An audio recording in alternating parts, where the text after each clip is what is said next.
Hey, second graders. This is your last mindful activity of second grade. And this one is not something that I expect you to get done in a week. This is something that you can carry on through the summer. You have worked so hard to become mindful of your acts of kindness, of the way your mind thinks about yourself and about others.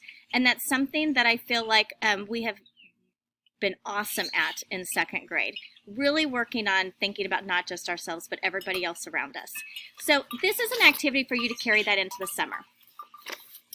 And they're all affirmation cards that will just give you an idea of a positive thing to take into your day. And what first attracted me to it was when it says, when it rains, look for rainbows. When it's dark, look for stars. And we've had some pretty depressing, dark days lately. Things have been like a big change. But I hope moving forward with this beautiful weather and the time that we're getting out to spend with other people, you're finding some more rainbows and stars in your days. This is just going to help you remain positive and keep being the awesome kids that you are.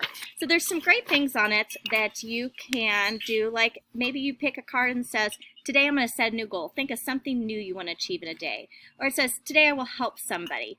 Think of somebody in your family or a friend or a neighbor that you can help. Today I will list 3 things I love about myself. These are great activities for you to do all the time in your life. So this is an activity you can cut apart, maybe put it in a jar or a special place, and every day pick one out, or maybe if you're feeling bummed, pick one out and remember that Mrs. Starkweather loves you and that I know you are awesome and that you're going to keep spreading your kindness in the world. So have fun with this.